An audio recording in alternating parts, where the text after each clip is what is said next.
दिन है और पाकिस्तानियों के लिए बहुत बड़ा दिन है। आज चीफ जस्टिस ऑफ पाकिस्तान कादी फ़ाइद ईसा साहब रिटायर हो रहे हैं।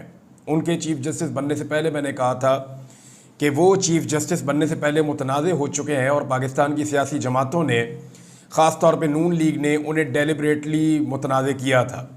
लेकिन कादी फ़ाइद ईसा साहब का जो दौर था वो अदलिया की तारीख़ के स्याह तरीन दौर के तौर पर याद रखा जाएगा। ये बात मैं नहीं कह रहा, आज ये बात पाकिस्तान के तमाम सहाफ़ी कह रहे हैं, तमाम वकला कह रहे हैं।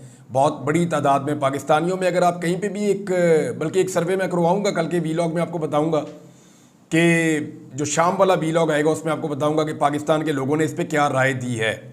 बहरहाल पाकिस्तानी ये सोचते थे कि कोई भी चीफ जस्टिस आए वो कभी भी जस्टिस मुनीर का रिकॉर्ड नहीं तोड़ पाएगा, लेकिन कादी फ़ाइद ईसा ने पाकिस्तानियों को गलत साबित कर दिया और अब वो एक ज़रबुल मिसल बन गए हैं जिन्होंने पाकिस्तान की तारीख में बदतरीन चीफ जस्टिस के फ़राइज़ सर अंजाम दिए हैं। एक्सटेंशन के शौक़ में आइन और कानून, हत्ता के जो उनकी अपनी अदलिया है और जो साथी जज हैं, उन तक से कादी फ़ाइद ईसा साहब ने खिलवाड़ किया है और पूरी अदलिया को तकसीम कर दिया। तहरीक इंसाफ और इमरान खान साहब से बदतरीन सियासी इंतकाम और दुश्मनी निभाई है कादी फ़ाइद ईसा साहब ने। इंसानी हकूक़ की बदतरीन खिलाफ वर्जियाँ कादी फ़ाइद ईसा साहब के दौर में हुई और इसकी मिसालें मैं आपके सामने रखता हूँ। एक पाकिस्तान की जो सबसे बड़ी सियासी जमात है, जिसके बारे में सारे सर्वेस कह रहे थे कि ये जमात स्टेट अवे इलेक्शन जीत रही है और 2/3 अक्सरियत से ज़्यादा हासिल करेगी, उस जमात से 13 जनवरी को कादी फ़ाइद ईसा साहब ने बल्ले का निशान छीनने का एक स्याह फैसला किया। फिर कादी फ़ाइद ईसा साहब के दौर में इदारों ने पाकिस्तान की सियासत में बदतरीन मुखालफत की, बदतरीन मुदाखलत की, सियासी जमात की मुखालफत की, ये सारा कुछ किया। तारीख के मुतनाज़ तरीन इंतखाबात जो हुए हैं वो कादी फ़ाइद ईसा साहब के दौर में हुए हैं। यानी कादी फ़ाइद ईसा साहब के दौर में जो इंतखाबात हुए, ऐसे पाकिस्तान की तारीख में पहले कभी नहीं हुए। इतनी बड़ी धांधली कभी नहीं हुई।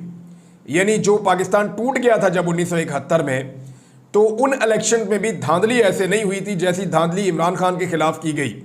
बदतरीन धांधली थी, पूरे के पूरे नताइज बदल दिए गए। अवाम ने मैंडेट किसी और को दिया था, हुकूमत किसी और को दे दी गई और ये सारा कुछ कादी फ़ाइद ईसा साहब के दौर में हुआ। यानी ये जितना भी 45-47 वाला खेल था ये कादी साहब के दौर में हुआ। चादर और चार दीवारी का तकद्दुस ख़ुसूसन पंजाब में, सिंध में, इस्लामाबाद में तारीख़ी नौइयत का ये हुआ है। यानी लोगों के बेडरूमों तक जो है वो सिक्योरिटी फोर्सेस के लोग घुसे, लोगों के घरों को और कीमती सामान को तोड़ा गया। ये सारा कुछ कादी फ़ाइद ईसा साहब के दौर में हुआ। हत्ता के जो अल्लामा इकबाल रहमतुल्लाह अलैह की बहू हैं, उनके घर की भी चादर और चार दीवारी का तकद्दुस पामाल हुआ है। और इसके अलावा साबिक़ वज़ीर-ए-आज़म इमरान खान साहब के घर की भी चादर और चार दीवारी का तकद्दुस पामाल किया गया और बेशुमार सैकड़ों मिसालें हैं। ख़वातीन की तारीख़ी बेहुरमती हुई कादी साहब के दौर में। बहुत सारी ख़वातीन को गिरफ़्तार किया गया, तशद्दुद किया गया, सड़कों पर घसीटा गया, आंसू गैस का निशाना बनाया गया और ये सब कुछ ख़वातीन अभी भी हिरासत में है। यानी आप मिसाल ले लें, बुशरा बीबी जो है वो एक दिन पहले रिहा हुई। मैं बताता हूँ उनके बारे में कुछ तफ़सीलात आपको। अभी भी यास्मीन राशिद साहिबा जेल में है। इमरान खान साहब की 2 बहनें जाली मुकदमे के अंदर जेल में है। वीडियो मौजूद है कि एक उधर खड़ी है, एक उधर खड़ी है और 2 लोग खड़े हों तो आप दफ़ा 144 का नफाज ही नहीं कर सकते। लेकिन इसके बावजूद उन्हें पकड़ा गया और वीडियो मौजूद होने के बावजूद उन पर पता नहीं कैसे कैसे मुकदमे बना दिए गए, उन्हें दहशतगर्द डिक्लेयर कर दिया गया। और बहुत सारी और ख़वातीन भी हैं। मुसर्रत जमशेद चीमा साहिबा, मेरी जमशेद इकबाल चीमा साहब से बात हुई, वो कह रहे जी ना उनको दवाइयाँ देने देते हैं, ना उन्हें खाना देने देते हैं, ना उनके बच्चों से और फैमिली से मुलाकात करने देते हैं और उनको इबरत का निशान बनाया जा रहा है। जुल्म और फस्तायत है ना कि ये दोनों मियाँ बीवी क्यों इमरान खान के साथ खड़े हैं। तो जो जाकर इमरान खान के साथ खड़ा होता है या वफादारी साबित करता है उसको निशान इबरत बनाती है ये रियासत। तो इसी तरह मुसर्रत जमशेद इकबाल चीमा साहिबा जो हैं उनके साथ भी उनको तकलीफ में रखा हुआ है, वो भी जेल में बंद है। इसके अलावा जो है वो लेवल प्लेइंग फील्ड बिल्कुल नहीं मिली पाकिस्तान तहरीक इंसाफ को। लेवल प्लेइंग फील्ड थी ही नहीं। वहाँ MKM को सपोर्ट किया गया कराची में दबा के, सिंध के अंदर पीपल्स पार्टी को, खैबर पख्तूनख्वा में पूरा जोर लगाया गया बाकी जमातों को देने के लिए, पंजाब के अंदर PMLN को सीटें जो है वो बांटी की जैसे रेडियाँ बांटते हैं। तो लेवल प्लेइंग फील्ड नहीं थी। हत्ता कि ये पहली मरतबा हुआ कि कादी फ़ाइद ईसा के दौर में जो लोग कागजात नामजदगी जमा करवाने जाते थे, नॉमिनेशन पेपर, उनसे नॉमिनेशन पेपर तक छीन लिए जाते थे। इसकी वीडियोस चलती थी, लेकिन कादी साहब ने कुछ नहीं किया। एक सियासी जमात ऐसी थी पाकिस्तान तहरीक इंसाफ, ना वो अपना झंडा निकाल सकते थे, ना जुलूस और ना जलसा। ये इलेक्शन हो रहा था पाकिस्तान में, जिसको कादी साहब फ्री एंड फेयर इलेक्शन कहते हैं, लेकिन पाकिस्तान की तारीख का मुतनाज़ तरीन इलेक्शन था। कादी साहब के दौर में बच्चों को भी गिरफ्तार किया गया, और एक नहीं दो नहीं बहुत सारे वाक़यात ऐसे हुए कि मासूम बच्चों को पुलिस उठाकर ले गई, उन्हें गिरफ्तार किया, और कुछ तो ऐसी रिपोर्टें हैं कि बच्चों पर टॉर्चर करके उनकी माओं को जो है वो वीडियोस दिखाई गई। फिर जो 2/3 अक्सरियत के लिए कादी साहब ने सीटें छीन छीन कर दी नून लीग वालों को। एक दिन तो इकट्ठी 3 सीटें दे दी, और वो देने का मकसद ये था कि कुछ भी करके नून लीग के पास 2/3 अक्सरियत आए और कादी फायद ईसा साहब को एक्सटेंशन मिल जाए। लेकिन एक्सटेंशन कादी साहब को फिर भी नहीं मिली। मखसूस नशस्तें जो है वो हारने वाली जमातों को दे दी गई कादी साहब के दौर में, और कादी साहब इसके हामी थे कि नहीं, जो जीते हैं उनको मखसूस नशस्तें नहीं देनी, जो हारे हैं ये मखसूस नशस्तें उनको दें।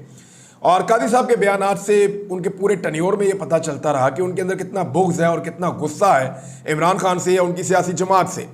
जबरी गुमशुदगियाँ जो हैं वो कादी फायद ईसा साहब के दौर में मामूल बन गई थी, बिल्कुल एक नॉर्मल चीज़ थी। हत्ता कि इस्लामाबाद और पंजाब के दारुल हुकूमत लाहौर और अहम तरीन शहरों से, मेन जगहों से इंसानों को जबरी तौर पर गुमशुदा किया गया। मैं भी जबरी तौर पर गुमशुदा किया गया। अभी भी बहुत सारे लोग जो हैं वो जबरी तौर पर लापता हैं, जिनमें इंतज़ार हुसैन पंजूथा साहब हैं, उनका अभी तक कुछ पता नहीं चल रहा। फिर मीडिया के ऊपर एक जबर का माहौल रहा कादी साहब के दौर में, मीडिया बिल्कुल इंडिपेंडेंट नहीं रहा। अच्छा, हैरत की बात एक और भी है, कादी साहब वो वाहिद शख्सियत हैं जिन्होंने अपने हमायती खो दिए।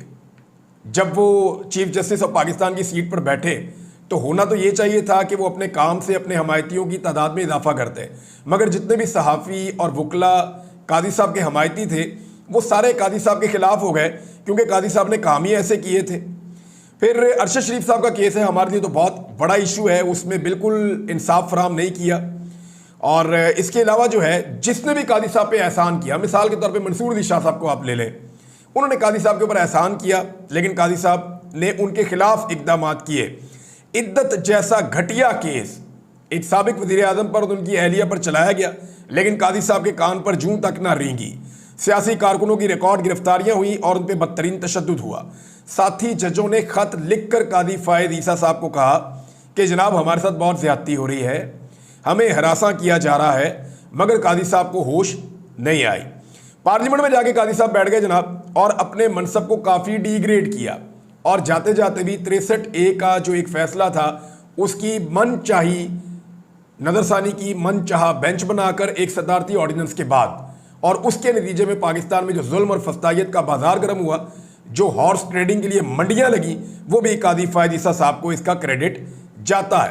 कादी साहब के बारे में बहुत सारे लोगों ने बहुत सारे स्टेटमेंट दिए हैं, लेकिन 2 स्टेटमेंट मैं आपके सामने रख देता हूं। एक तो मैं हामिद मीर साहब का स्टेटमेंट आपको सुनाता हूं। हामिद मीर साहब जी कादी फायद ईसा साहब के बारे में कह रहे हैं, मुझे अफसोस है कि मैं कादी फायद ईसा जैसे जज की हमायत करता रहा जो अपने ही फैसलों की खिलाफ वर्जी करते थे। अब कोई ये नहीं कहेगा कि पंजाब ने नज़रिया ज़रूरत का बानी जस्टिस मुनीर पैदा किया। अब तो बहुत से वकला ये कह रहे हैं कि जस्टिस मुनीर से ज़्यादा बुरा जज बलूचिस्तान ने पैदा किया है। अब यही बात जो है वो अली अहमद कुर्द साहब कह रहे हैं, जो पहले खड़े हुए थे कादी साहब के साथ। यानी मुझे आफरीन है सिद्दीक जान पे और कुछ सहाफ़ी हैं उन पे भी, वो पहले दिन से कह रहे थे कि कादी फायद ईसा जो है वो एक फ्रॉड किस्म का करैक्टर है, और ये सुप्रीम कोर्ट ऑफ पाकिस्तान के चीफ जस्टिस बनेंगे तो ये अजीबोगरीब माहौल पैदा कर देंगे। लेकिन कादी साहब ने अपने कंडक्ट से साबित किया कि जो लोग उनकी हमायत करते थे, मोतीउल्लाह जान साहब हैं, असद तूर साहब हैं और बहुत सारे दोस्त हैं, वो जो हमायत करते थे वो भी मुखालिफ हो गए। उन्होंने कहा नहीं, कादी साहब डिजर्व नहीं करते थे और ये कादी साहब ने ज्यादती की है। एक और गवाही भी आई है जी बिलावल की। बिलावल ने कहा जी कादी फायद ईसा के बगैर 26वीं आईनी तरमीम मुमकिन नहीं थी। ये बिलावल ने BBC को इंटरव्यू दिया, तो आप अंदाज़ा कर लें कि कादी फायद ईसा साहब आईनी तरमीम के लिए भी रोल प्ले कर रहे थे। हालांकि जज का कोई काम नहीं होता, पार्लियामान का काम है, लेकिन क्योंकि उनके नंबर पूरे नहीं हो रहे थे तो कादी फायद ईसा साहब ने आंखें बंद रखी, जुल्म होने दिया, अगवा होने दिए, तशद्दुद होने दिया, मंडियां चलने दी और 63A की नज़रसानी इस अंदाज में की ताकि जिसने जिसको ख़रीदना है वो ख़रीदे और जिसने जिसको डराना है वो डराए। इसमें साहबजादा हामिद रज़ा साहब का एक स्टेटमेंट है, बड़ा सख्त है, जो उन्होंने कहा एज इट इज़ पढ़ के सुना देता हूँ। उन्होंने कहा पाकिस्तान की अदालती तारीख के सबसे बदज़बान, बदतमीज़, बद तहजीब, बद किरदार, करप्ट, मुनाफिक, इंसाफ के कातिल और खुद पसंद शख्स का नाम काजी फायद ईसा है। इंसाफ का जो कत्लेआम इस शख्स के दौर में हुआ, इस पर यह शख्स तारीख में एक मकरूह किरदार के तौर पर याद रखा जाएगा। खस कम जहां पाक। ये जी साहबजादा हामिद रजा साहब का स्टेटमेंट है काजी फायद ईसा के बारे में। अब कुछ और चीज़ें वो भी आप देखें ना, टाइम तो ख़त्म हो ही जाता है, इस पर आप गौर कीजिए ना। काजी साहब जब 13 माह पहले आए थे तो शायद उन्हें लगता था वो हमेशा यहीं पे रहेंगे। उनके साथ एक्सटेंशन के वादे किए गए, उनको यकीन दहानियाँ करवाई गई। एक दिन उन्होंने एक स्टेटमेंट दे दिया तो फिर उनकी अदालत से इसकी तस्हीह आई कि नहीं नहीं, इसका मतलब ये नहीं है, बाकी जजों को मिलेगी तो काजी साहब को भी मिल जाएगी, वो भी एक्सटेंशन ले लेंगे। तो काजी साहब कानून में ऐसी तब्दीली चाहते थे कि 3 साल मजीद वो रहें, लेकिन काजी साहब नहीं रह पाए, आज उन्हें जाना पड़ रहा है। तो जो लोग आज सीटों के ऊपर बैठे हुए हैं उन्हें क्या लगता है कि वो हमेशा यहीं पे बैठे रहेंगे? एक दिन ये सीट बड़ी बेवफा होती है, आप इस सीट से उतरेंगे और किस्सा पारीना बन जाएंगे। मुझे अच्छी तरह याद है जनरल बाजवा जब सीट के ऊपर हुआ करते थे, या जनरल मुशर्रफ जब सीट के ऊपर हुआ करते थे, या पहले इफ्तिखार चौधरी साहब जब सीट के ऊपर हुआ करते थे, या वज़ीर आज़म को आप ले लें बहुत सारे, तो उन सबको लगता है कि वो खुदा बन बैठे हैं। उन्हें लगता है कि सारी चीज़ें उनके कंट्रोल में हैं, वो स्याह को सफ़ेद कर सकते हैं और सफ़ेद को स्याह कर सकते हैं। लेकिन एक दिन ऐसा आता है कि सीट उनके पास पे चली जाती है और वो एक छोटा सा फैसला भी नहीं कर सकते, एक सेक्रेटरी की ट्रांसफ़र भी नहीं कर सकते, एक छोटी सी पोस्टिंग भी नहीं कर सकते, एक बंदे को तरक्की भी नहीं दिलवा सकते, ना किसी का फ़ायदा करने का उनके अंदर कोई सलाहियत बाकी बचती है, ना किसी का नुकसान करने की उनके अंदर कोई सलाहियत बाकी बचती है। बहरहाल एक दिन तो सबने जाना है, अब देखना यह है कि तारीख के अंदर उनका नाम क्या लिखा जाता है। क्या उनका नाम तारीख के कूड़ादान में जाता है या सुनहरी हरूफ में लिखा जाता है? ये आपका अपना किरदार इस बात का तयन करता है कि आपने उस सीट पर बैठकर इंसाफ किया या ना इंसाफी की, ज़ाती मफादात देखे या पाकिस्तान के मफादात देखे। बहरहाल अभी तो पाकिस्तान के मफादात तो लोग देखते नहीं हैं, ज़्यादातर अपने मफादात देखते हैं। बुशरा बीबी जो हैं वो रिहा होने के बाद पेशावर चली गई, और उसकी वजह यह है कि पहले उन्हें बनीगाला पहुंचाया गया, फिर पाकिस्तान तहरीक इंसाफ की क़यादत जाकर उनको मिली। तहरीक इंसाफ के लोगों ने इमरान खान साहब का पैगाम पहुंचाया, ख़ासतौर पे जो वकला मिले थे इमरान खान साहब को, उन्होंने कहा जी कि बुशरा बीबी साहिबा आपके लिए इमरान खान साहब का पैगाम है कि आप पेशावर चली जाएँ, और ये सेफ्टी के हवाले से कहा गया कि आपको पेशावर जाना चाहिए। इमरान खान साहब की हदायत पे फिर वो पेशावर चली गई, वहाँ पे उनको अकोमोडेट किया गया है, उनका मेडिकल चेकअप वगैरह भी होगा। लेकिन फैसल वाडा वगैरह और कुछ और टाउट्स हैं, वो ये कह रहे हैं कि जी बुशरा बीबी की डील हो गई है। देखिए ये वो लोग हैं जो पहले कहते थे कि बुशरा बीबी जो है वो वादा माफ गवाह बन गई, ये वो लोग हैं जो कहते थे कि बुशरा बीबी पर मुकदमा हो गया, अब लग पता जाएगा। तो जब बुशरा बीबी पर मुकदमा हुआ तो वो खुद चली गई जाके, उन्होंने कहा जी मुझे गिरफ्तार कर लिया जाए। फिर उन्होंने कहा मैं इमरान खान की कमज़ोरी नहीं, इमरान खान की ताकत बनूंगी, और उन्होंने ये बात साबित की।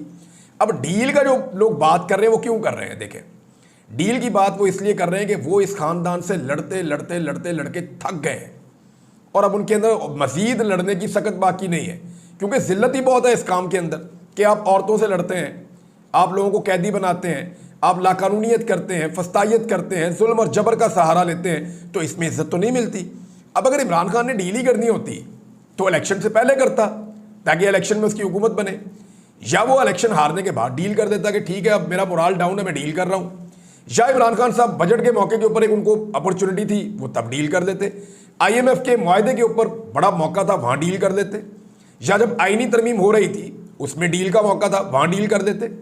मैं आपको जिम्मेदारी के साथ कह रहा हूँ कि 2 मुलाकातें इमरान खान साहब से की हैं लोगों ने जाके जेल में।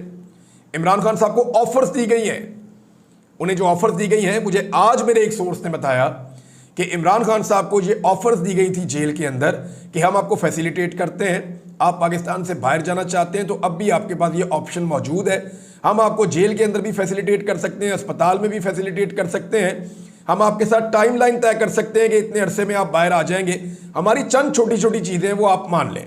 लेकिन इमरान खान साहब ने किया साफ इनकार। इमरान खान साहब ने कहा मैं यहाँ पढ़ा हूँ ना, यहीं पढ़ा रहूँगा, 100 साल भी मुझे यहाँ रखोगे मैं यहाँ रहूँगा, लेकिन मैं अपने लोगों के साथ धोखा नहीं करूँगा और मैं कंप्रोमाइज़ नहीं करूँगा। अब लोगों को अपने आप से एक सवाल पूछना चाहिए कि जेल में बैठा हुआ एक आदमी आपसे धोखा नहीं कर रहा, तो क्या आप उस आदमी के साथ मुखलिस हैं? क्या उसकी आवाज़ के ऊपर आप भी उसी शिद्दत से खड़े हैं या नहीं खड़े? अब जो लोग कहते थे डील होगी, तो किस चीज़ पे इमरान खान ने डील की? आईनी तरमीम भी होगी तो अब इमरान खान ने डील कर दी है।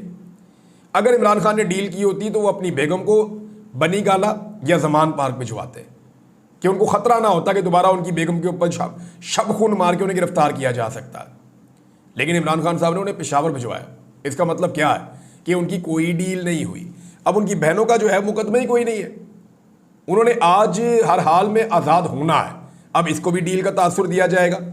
क्या मियाँ गुल हसन औरंगजेब साहब जो हैं जज साहब, वो डील का हिस्सा है? भाई मुकदमे ही खत्म हो गए, अब आपने किस चीज़ में अंदर रखना है? इमरान खान के ऊपर भी सारे मुकदमे खत्म हो चुके हैं नादरीन। उसूलन इमरान खान साहब को अगस्त से पहले बाहर आ जाना चाहिए था। जुलाई से उनके मुकदमे खत्म हो चुके हैं। वो सिर्फ जुडिशियल रिमांड पे हैं। यहाँ इस्लामाबाद हाई कोर्ट के अंदर चीज़ों को डिले में डाला जा रहा है, वरना इमरान खान साहब को अब तक आज़ाद होकर बाहर आ जाना चाहिए था। बहरहाल इमरान खान साहब ने कहा जी आप वहाँ चली जाएं, और वो चली गई। इसके अलावा जनाब कादी फायद ईसा साहब की रिटायरमेंट के साथ ही खबर आ रही है कि नवाज शरीफ साहब, और ये एक्सप्रेस न्यूज़ ने छापी है खबर, वो ये कह रहे हैं कि नवाज शरीफ साहब जी पाकिस्तान से जा रहे हैं। मैंने आपको एक मरतबा नहीं कई मरतबा कहा था कि जब कादी फायद ईसा पाकिस्तान में चीफ जस्टिस बने तो नवाज शरीफ साहब आए थे, और मैंने आपको कहा था कि अगर ये चीफ जस्टिस ना रहे तो नवाज शरीफ पाकिस्तान से चले जाएंगे। और वही हो रहा है कि नवाज शरीफ काजी के अलावा किसी पे एतबार नहीं करते। यानी आप ये देखें ना कि आर्मी चीफ तब्दील हुआ, नवाज शरीफ नहीं आए। वज़ीर आज़म तब्दील हुआ, नवाज शरीफ नहीं आए। वज़ीर आज़म फिर तब्दील हुआ, नवाज शरीफ नहीं आए। भतीजा वज़ीर आला बन गया, नवाज शरीफ नहीं आए। इमरान खान जेल में चला गया, नवाज शरीफ नहीं आए। नवाज शरीफ आए जब कादी फायद ईसा चीफ जस्टिस बना, और अब कादी फायद ईसा साहब इस ओहदे से हट रहे हैं तो नवाज शरीफ साहब इमीडिएटली वापस अपने मुल्क जो है वो बरतानिया पहुंच रहे हैं, क्योंकि मियाँ साहब को सबसे ज़्यादा एतबार इस मुल्क में ऐसा लगता है कि कादी फायद ईसा साहब पे था, और जो मैंने आपको कहा वो साबित भी हो रहा है। अख्तर मेंगल साहब के ऊपर भी जनाब एक मुकदमा दर्ज कर दिया गया है। लेकिन इससे पहले एक और चीज़ आपको बताता हूँ। फजलुर रहमान साहब की पार्टी ये कह रही है कि हमें यकीन दिलाया गया था कि जस्टिस मंसूर को बनाया जाएगा चीफ जस्टिस। तो मेरे ख्याल में फजलुर रहमान साहब की पार्टी अब धोखा दे रही है। देखें, अगर जस्टिस मंसूर अली शाह साहब को भी बनाना था तो वो तो सबसे सीनियर थे, वैसे ही बन जाते। फिर आपको 3 बंदों वाला ये खेल खेलने की क्या ज़रूरत थी? ये जो आपने तरमीम के अंदर 3 बंदों वाला शामिल किया कि 3 सीनियर जजेस में से एक को बनाया जाएगा, तो आपने तो खुद चांस फराहम किया गवर्नमेंट को। अब बिलावल भी ये कह रहे हैं कि मुझे नहीं पता था कि मंसूर अली शाह साहब नहीं बनेंगे। भाई ये सारा खेल खेला ही इसलिए गया है कि एक शख्स जो चीफ जस्टिस ऑफ पाकिस्तान बनने के अहल था, सबसे सीनियर जज था और सबसे बेहतर जज था, उसको आपने चीफ जस्टिस ऑफ पाकिस्तान नहीं बनने देना था। आप एक कंप्रोमाइज आदमी लाना चाहते थे जो आपकी हुकूमत को तहफ़्फ़ुज़ दे, लिहाजा आप एक आईनी तरमीम लेकर आए और उसके बाद आपने अपना फैसला कर लिया। अब देखना यह है कि जस्टिस याह्या अफरीदी साहब आपकी उम्मीदों पे पूरा उतरते हैं या इंसाफ देते हैं कानून के मुताबिक। रियाज फतियाना साहब का बेटा भी वापस आ गया जी, क्योंकि आईनी तरमीम हो गई तो उनका बेटा वापस आना ही था। उनका बेटा भी वापस आ गया। उम्मीद है कि पंजूथा साहब भी वापस आ जाएंगे और अब उन्हें छोड़ देना चाहिए। कादी साहब चले गए हैं तो औरिया मकबूल जान साहब को भी छोड़ दें, जिन्हें जिद सी औरिया साहब से। अगर वो चले गए हैं तो औरिया मकबूल जान साहब को इस उम्र में गिरफ्तार किया हुआ है, उनके साथ जुल्म और ज्यादती की जा रही है, तो उनको भी रिहा किया जाए। अख्तर मेंगल साहब पे जी मुकदमा दर्ज कर दिया गया कि सेनेट में आए थे, इन्होंने वहाँ कोई दहशतगर्दी की है। तो मामला ये है कि अख्तर मेंगल साहब तो आए थे सिर्फ अपने 2 सेनेटर्स को देखने के लिए, और इन्हें वहाँ से निकाल दिया गया था, और लेडी ऑफिसर ने कहा था कि निकाला है। मेंगल साहब अगर वहाँ बैठे रहते तो वो अपने 2 अरकान को देखते ईवान में और कहते आके इधर बैठ जाओ अपोजिशन के साथ, और मुमकिन है कि वो आकर इधर बैठ जाते। इसलिए उन्हें वहाँ से ज़बरदस्ती निकाला गया ताकि सेनेट के नंबर पूरे हों। अब मेंगल साहब के ऊपर मुकदमा दर्ज कर दिया गया है, तो मेंगल साहब ने इस पर एक ट्वीट किया है और चैलेंज कर दिया है। अख्तर मेंगल साहब ने कहा जी ये मेरे लिए एजाज़ और बेहद फ़ख्र की बात है कि 26वीं आईनी तरमीम के खिलाफ खड़े होने पर मेरे खिलाफ FIR दर्ज की गई। बदकिस्मती से आज सुबह 9 बजे मैं दुबई रवाना हो चुका था। जैसे ही मैं वहां पहुंचा आप लोगों की तरफ से एक खूबसूरत तोहफा मिला। अगर मुझे पहले इल्म होता तो मैं अपनी परवाज़ मनसूख कर देता। अब बताएं जनाब सदर और वज़ीर आज़म, मेरी गिरफ्तारी के लिए आप किस एयरपोर्ट पर लैंडिंग चाहते हैं? इस्लामाबाद, कोयटा, पिंडी या लाहौर? मेरे ख्याल में मेंगल साहब को वापस आके फौरी तौर पे गिरफ्तारी देनी चाहिए और इस निज़ाम को चैलेंज करना चाहिए, क्योंकि उनके ऊपर भी शक किया जा रहा है कि शायद उन्होंने ये कंप्रोमाइज़ किया है, और ये मुकदमा भी शायद इसलिए उनको पहले बाहर जाने दिया गया, बाद में दर्ज किया गया, ताकि ये कोई डील का हिस्सा है। कुछ लोग ये भी तासुर दे रहे हैं, लेकिन मुझे ऐसा लगता नहीं है। मेंगल साहब वापस आएंगे, गिरफ्तारी देंगे, सामना करेंगे, मैं उनसे ये उम्मीद करता हूँ। अब तक के लिए इतना ही। अपना ख्याल रखिएगा, अपने चैनल का भी। अल्लाह हाफ़िज़।